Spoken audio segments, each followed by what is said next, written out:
I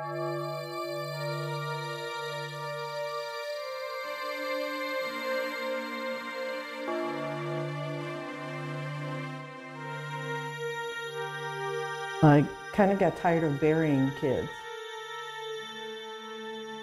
There were so many kids who were dying from all of the gang violence at the time, and felt that the programs that were in existence really were not doing enough to address that issue. So I started my own organization just to try to address that issue of trying to keep kids safe and give them some hope for the future. This is my community. I choose to work in this community because this is where I was born, this is where I grew up, this is where I've raised my children, and now my grandchildren are here in this community. So my heart is here in Southwest Detroit. It's the Latino community in Detroit that a lot of people don't even know exists, and it doesn't get a lot of attention or resources, and the children get neglected a lot in this community. So this is where my heart is. This is where I've done all my work all my life. I became involved with DHDC when I initially moved to Detroit 15 years or so ago. I met Angie, who's the executive director of DHDC, many years back, and you know, she really got me to get a better understanding of what key issues were happening within Southwest Detroit. Issues like a dropout rate of 87% for the kids, of somewhere between 30 and 50% of the kids involved in gangs, kids dying all the time. One of the things that happens when young people are faced with death, senseless death all the time, is that they lose hope. When I was born, I had a birth defect. My legs, let me say I was not as fortunate as you. I want you to feel empowered today. Does this make sense to you already? I want you to feel empowered. Teenagers make mistakes. In our community, teenagers pay for those mistakes with their lives. A lot of the kids are dealing with post-traumatic stress. It's not normal for a 14-year-old to know 20 kids their age have been killed, or to have several people that they know locked up for the rest of their lives. I met Angela Reyes in 1998, and she had a program called the Grace Program for gang members trying to get out of gangs and trying to get them jobs and put them back into society, because to stop the gang war at that time.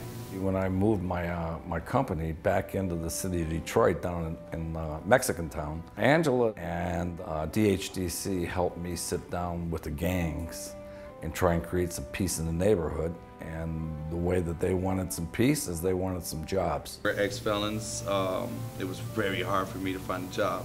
I get a phone call January 1st, and Angie says, you want a job?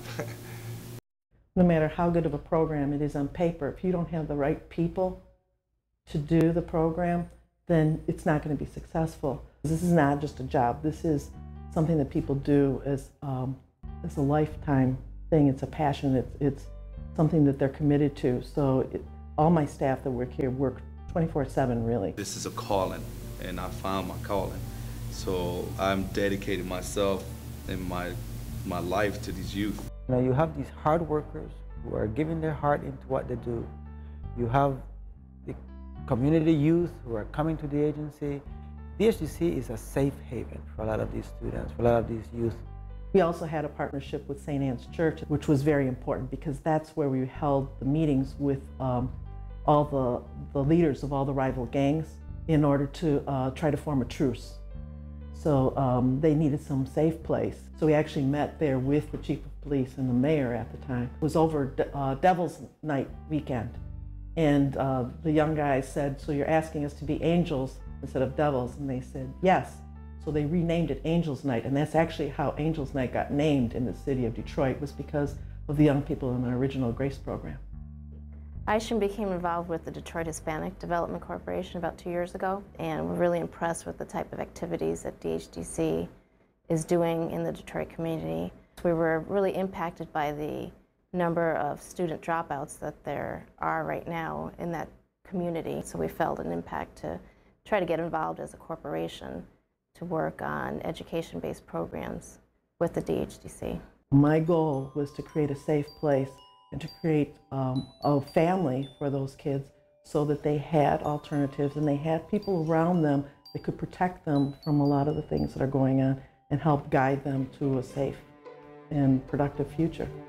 It's very comforting. We're comfortable here. We're comfortable with ourselves, our surroundings, and we feel safe. We're like a big family. Like, we could talk about it. We could talk about anything and it'll stay here. What could I say about Miss Reyes? She's the greatest person on earth. She showed me a lot. How to be a man. It was kind of hard to believe that she could get what she wanted to do.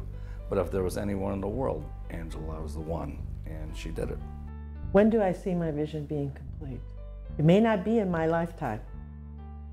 It may be after I'm gone, but we're building a strong cadre of young leaders who I know will continue the work. So I'm leaving it in good hands. I'm leaving it in the hands of the young people who we're working with to do the final job.